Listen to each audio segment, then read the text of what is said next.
Our international headlines tonight. Bank worker kills 5 and live streams the shooting. Junior doctors in Britain begin 4-day strike, and volcano erupts in Russia's Far East. You're now with me, Shelsha Meto, and this is TVS Nightline.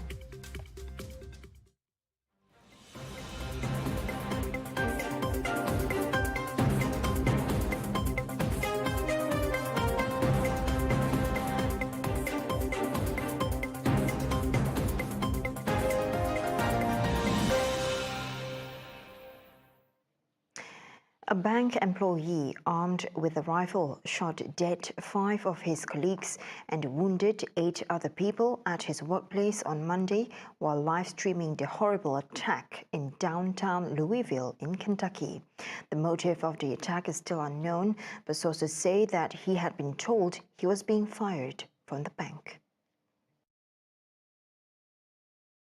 The department identified the shooter as 23-year-old Connor Sturgeon, who joined the bank as a full-time employee last year. The motive of the attack is still unknown, but sources say that he had been told he was being fired from the bank. In the latest string of mass shootings in the U.S., police said they responded within minutes to reports of an attacker at about 8:30 a.m. local time. Officers fired at a gunman who was armed with a rifle and who was broadcasting his attack live over the internet. The 9 people wounded in the attack were treated at the University of Louisville Hospital, a hospital spokesperson said, including 2 police officers.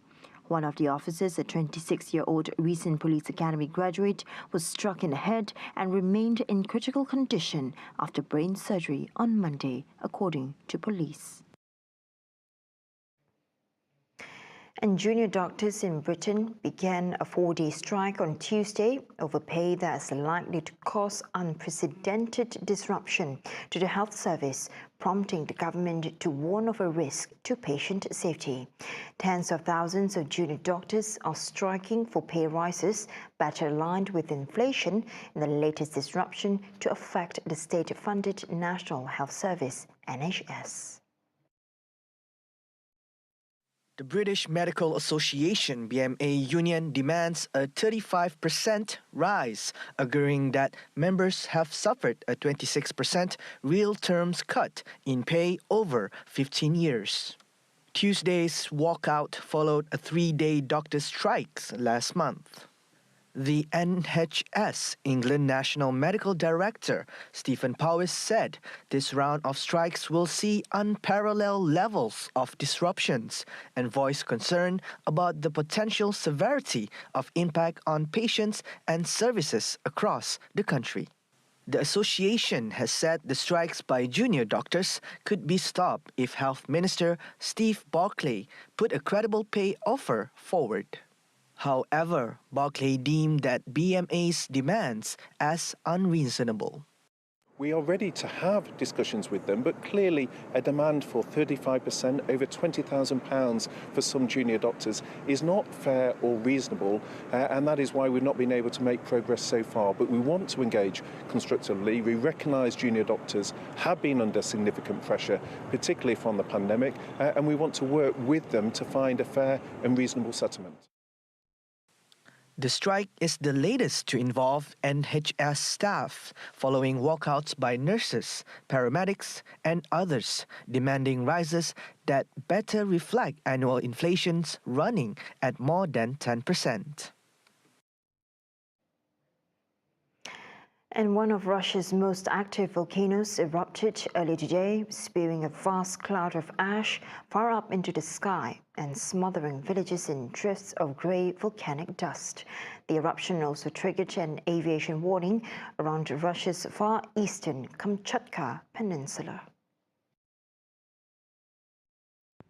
According to the Kamchatka branch of the Russian Academy of Sciences Geophysical Survey, the Sivyush volcano erupted just after midnight, reaching a crescendo about 6 hours later, spewing out an ash cloud over an area of 108,000 square kilometers.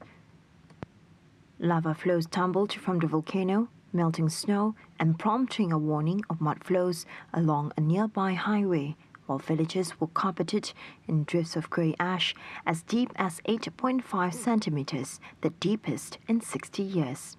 The Kamchatka Volcanic Eruption Response Team issued a red notice for aviation, saying ongoing activity could affect international and low-flying aircraft. Some schools in the Kamchatka Peninsula, about 6,800 kilometers east of Moscow, were closed and residents ordered to stay indoors. One of Kamchatka's largest and most active volcanoes, Shivayush, has had an estimated 60 substantial eruptions in the past 10,000 years, the last major one being in 2007.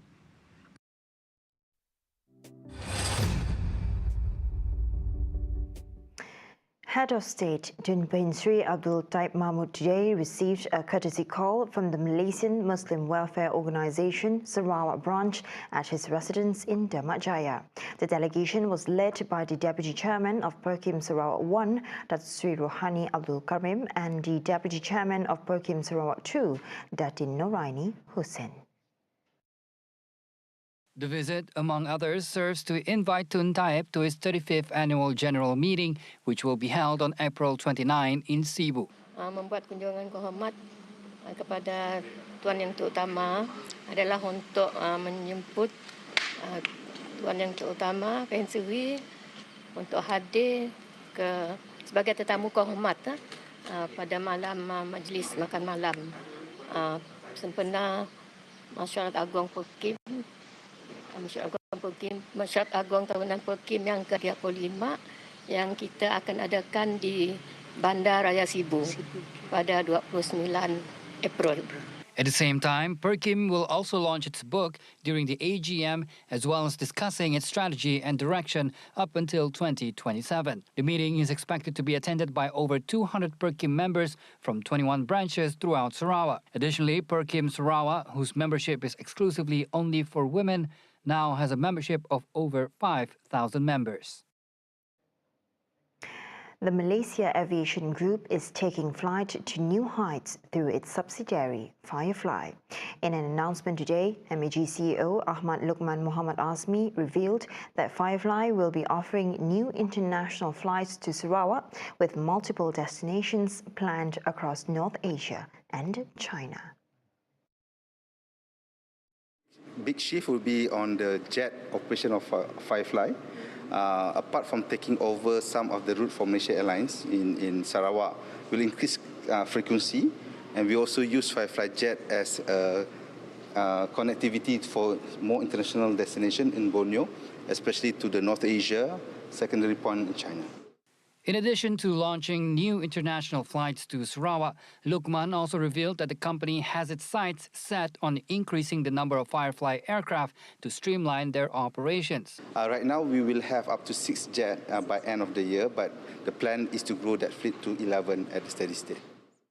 He said this to the media after paying a courtesy visit to Sarawak Premier Datuk Patinggi Tan Sri Abang Johari Tun Openg at Wisma Bapa Malaysia earlier today. On a meeting with Abang Johari, Ahmad Luqman said he had briefed Abang Johari on MAG's current operations. The Association of Sarawak Bumiputra Consulting Engineers, also known as GJPBS, is planning to construct a Centre of Engineering Excellence. According to their chairman, Irwan Zulkarnain Muhammad Hasbi, the centre will serve as a training ground for GJPBS members aimed at improving the quality of their services. He said the idea has been proposed to Sarawak Premier Datuk Patinggi Tan Sri Abang Johari Tun Openg during a courtesy call at Wisma Bapa Malaysia earlier today. Jadi kita hendak menubuhkan satu excellence center di mana kita akan membuat kursus-kursus workshop berkenaan dengan engineering dan kursus teknikal lah. Dan kita juga memerlukan Center of Excellence tersebut di mana kita akan meletakkan pelbagai peralatan software perisian yang mungkin ahli-ahli kita tidak mampu untuk membeli, dan kita akan pakai cara sistem sharing, di mana mereka akan menggunakan perisian tersebut dengan kadar yang rendah untuk mereka menjalankan perkhidmatan kejuruteraan. In addition, he said the center will also provide training on the basic principles of engineering, specifically the latest operating system software in the market. The center could also provide access to equipment such as software that GJPBS members require. At the same time, he said GJPBS also aims to work together with the state government to develop Sarawak's infrastructure. Satu perbincangan dengan YAB Premier adalah tentang pelaksanaan projek di mana kita akan terus membuat engagement atau libat urus dengan agensi-agensi yang berkenaan, terutama sekali pihak SFS, pihak agensi DID, Drainage Irrigation Department, supaya kita dapat membaiki proses-proses procurement dan juga memberi buah fikiran di mana kita dapat menyumbang ke dalam arus pembangunan projek-projek di negeri Sarawak. At the same time, Irwan, who is also Sarawak Bumiputra Golf Association president, has some big plans for the youth of Sarawak. Specifically, he envisions the establishment of a junior golf academy in Sarawak, which would serve as a platform for teenagers interested in the sport. The matter is set to be reviewed by the Premier of Sarawak, Dato' Patinggi Tan Sri Abang Johari Tunopeng. InsyaAllah kita belum lagi memperincikan dengan Premier, tapi beliau akan menyokong cadangan tersebut dan kita akan berhubung rapat dengan pihak pejabat Premier dan juga agensi-agensi berkaitan untuk merealisasikan hasrat kami supaya kita ada sebuah akademi untuk melatih anak-anak remaja kita, anak-anak sekolah kita di dalam sukan golf. The appointment of a permanent secretary to Sarawak Transport Ministry, Dato' Alice Jawan Embaling, as member of the Malaysia Aviation Commission or MAVCOM, will help solve aviation issues in the state. Its Minister Dato' Sri Lee Kim Shin said, by having a representative in MAVCOM, all issues would be able to be raised and discussed in the Commission's meetings. Lee lauded the appointment and thanked Transport Minister Anthony Loke Siu Fook for accepting his suggestion for the appointment during their meeting early this year, adding that before there were communication gaps between MAVCOM and Sarawak. On the number of flights for the coming Hari Raya Aidilfitri celebration, Lee said his ministry had discussed and asked the airline companies to increase the number of flights during festivities and school holidays. The Senadin State Assemblyman was met after visiting Cebu Express Boat Passengers Terminal today, where he distributed life jackets to 3 speedboat operators. Coming up right after the break, Sam Kating freed from reckless driving conviction linked to Basikal Lajak. An additional Raya holiday on April 19th. Right here on TVS Nightline. Stay tuned.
Welcome back to the Nightline.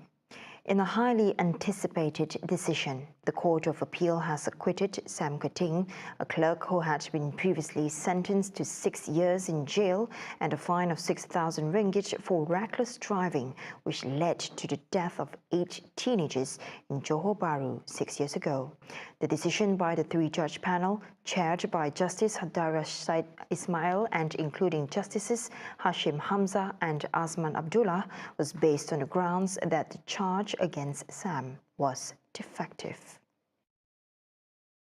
The panel noted that the conviction was also incorrect and ordered that it be set aside. Sam, who had maintained her innocence throughout the legal proceedings, expressed her deep remorse for the tragic incident in a statement to the press. She apologized to the families of the deceased and acknowledged that her words may not be sufficient to bring them peace.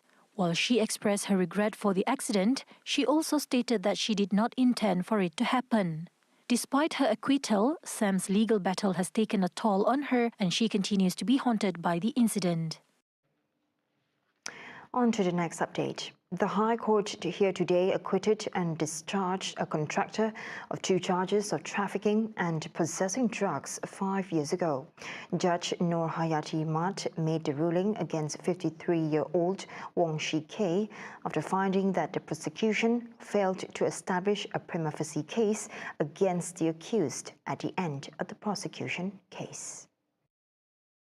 In her judgment, Noor Hayati said that based on the evaluation of all the evidence presented in court, there was no relevant evidence or fact to link the accused to the drugs found. Based on the charge sheet, the accused had allegedly distributed heroin weighing 7.81 kilograms in front of a house in Jalan Saga 16, Taman Desa Cemerlang at 3:30 a.m. on October 30th, 2018. He was charged under Section 39B, Subsection 1, Subsection A of the Dangerous Drugs Act 1952 and punishable under Section 39B, Subsection 2 of the same Act, which carries a death penalty if convicted.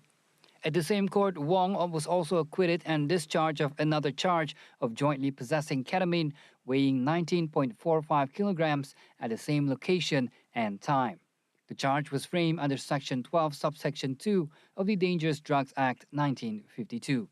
Deputy Public Prosecutor Muhammad Nasruddin Mohammed prosecuted, while the accused was represented by lawyers Muhammad Daud Ismail and Hang Li Ying.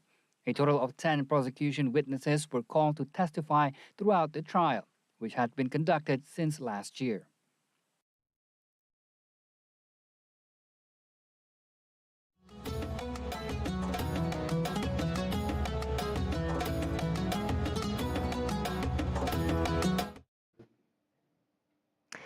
Good news for students and teachers, as the Ministry of Education today has declared April 19 a special school holiday in addition to the midterm holiday which starts on April 20. The special announcement was made by Education Minister Fadlina Siddiq in anticipation of the possibility that Aidilfitri may fall on April 21. Jadi 19 hari bulan tak ada sekolah. Jadi minta sampaikan kepada semua demi kita ambil kira semua pandangan dan untuk kesejahteraan untuk masing-masing, khususnya guru-guru kita dan warga KPM untuk mengurus perjalanan pulang ke kampung. Jadi selamat bercuti dan selamat Hari Raya Aidilfitri. Itu yang pertama. This year, the Muslim celebration may fall either on April 21st or 22nd, subject to the observation of the new moon of Shawwal that will occur after sunset on April 20th. A total of 9 organizations of various religions were present on Tuesday in the iftar ceremony organized by the Sarawak Islamic Council at the Islamic Information Center. Chairman of the Sarawak Islamic Council, MIS, Datuk Misnu Taha said, with the various religions and organizations present reflects the unity and harmony that makes Sarawak unique.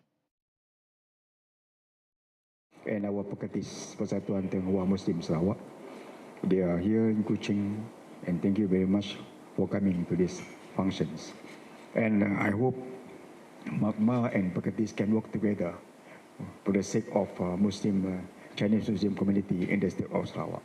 Any differences, if only happen between both of you, please consider it as just a minor one and please work together for the state, for the sake of unity among Muslims. He also said that the Sarawak Islamic Council also opened its doors and encouraged other religions to use the facilities available at the Islamic Information Center, such as the auditorium, for their programs. At the same time, the council also shared about the month of Ramadan, hosted by Ustaz Suharman Edward, to tell them a little bit about Islam. Among the organizations present at the ceremony were the Sarawak Sikh Temple, the Association of Buddhism Amitabha Ming de Kuching, Malaysia Hindu Sangam Sarawak Branch, Archbishop Kuria and Cathedral Pastoral Center, Kuching Tau Cultural Association, Diocese of Kuching, Spiritual Assembly of the Baha'i of Sarawak, Malaysian Buddhist Association, and Kuching Buddhist Society.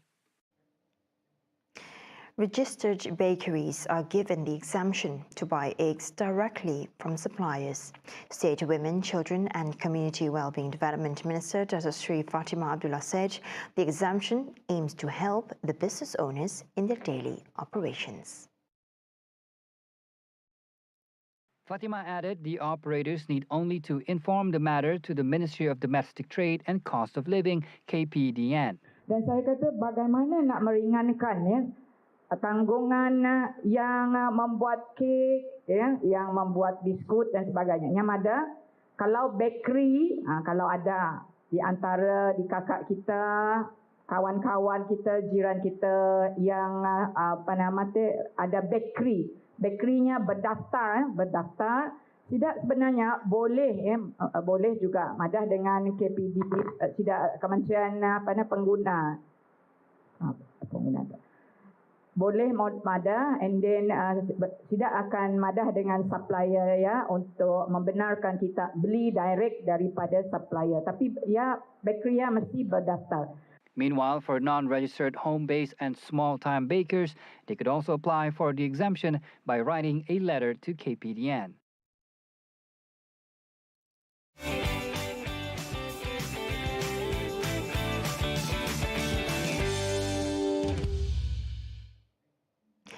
Today's menu on Sungke Arito features the highly sought-after sweet and thirst-quenching juice. Though hawkers commonly sell them at markets and roadsides, somehow in Ramadan the juice holds a special place in many. Now here it is, the refreshing sugarcane juice.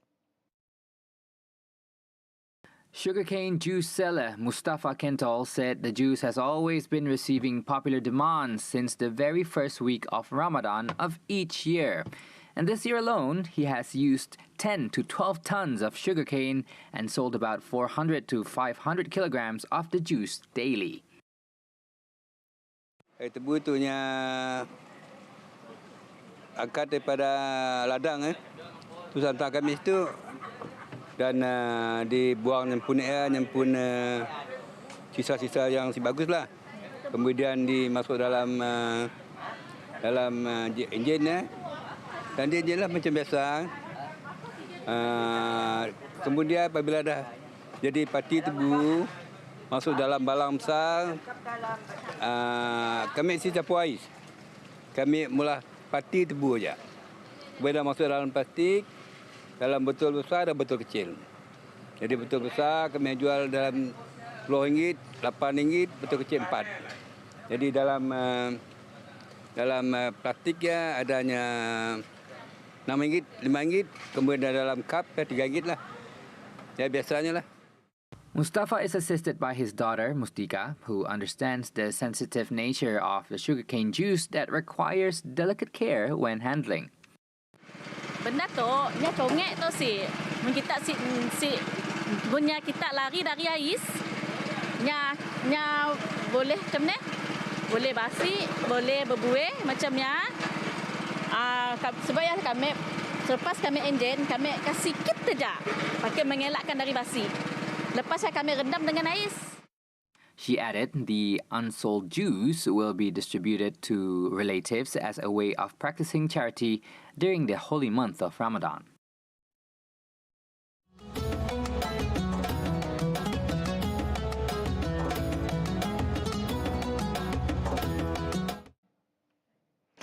Now on to more world affairs. Thick sandstorms hit China's capital Beijing on Tuesday, April 11, enveloping the city in a layer of thick grey dust. Beijing authorities has issued a yellow alert warning for sandstorms, the third highest to China's 4-tier color-coded weather warning system. According to the website of the Beijing Municipal Ecological and Environmental Monitoring Center, the city's real-time air quality index showed levels of serious pollution. Tian, a local IT worker, said he wore a thick KF94 mask and parka to protect himself from the onslaught of dust. When I got back from work last night, I think it is PM 2.5, I had pretty obviously shot up and then I felt uncomfortable breathing. When I got up and came out this morning, I deliberately put my parka hood on because I think my whole body smelled a bit dusty after this sandstorm hit. For breathing, I brought a slightly thicker mask, KF94, which will ease it a bit, I guess. Beijing has regular sandstorms in March and April, as it is near the large Gobi Desert. At least 10 people were killed and more than 24 injured when a bus went off a Peruvian highway and turned over in a ravine in early morning hours on Monday, April 10. Local media reported the double-decker bus was carrying about 76 passengers when it left the central city of Huánuco on its way to Lima. This is the day-to-day on this central road. Due to its geography, these accidents usually occur, and also because of the recklessness of drivers. Buses and vehicles invade the opposite lane. That's why these accidents happen, especially during Holy Week that finishes today. In this place at 2 a.m., there was a traffic accident. A double-decker bus belonging to Guadalupe Company with number plate BTZ 960 got distracted and fell into the river. Emergency crews worked to rescue bodies from the bus and rushed at least 12 of the 25 injured survivors to nearby hospitals. China's military drill on Taiwan continues on today as warplanes and Navy ships were still seen in Taiwan's territory. President Tsai Ing-wen has called this act as an irresponsible behavior from Beijing, which an expert said previously may destabilize the region's security. Even so, Shanghai citizens are of the opinion that it is only right to do so as a means to protect their own compatriots and should be normalized. After all, we are compatriots, right? We cannot be too ruthless. We have to show our attitude. As long as it doesn't push us to a certain point, I think the military drills should be enough for now. I think the military drills can be normalized regular action, unless there is another person in Taiwan who is different from Tsai Ing-wen that can promote peace and development across the strait. If that's the case, the military drills can be cancelled. But if they keep behaving provocatively, I think the military drills can go on. Previously, China warned the U.S. not to allow Tsai to visit or meet McCarthy, but has never renounced the use of force to bring the democratically governed island under Beijing's control. Taiwan's government strongly disputes China's claims. And that's all the time we have for TVS Nightline. I'm Shel Chimato. Thank you for watching.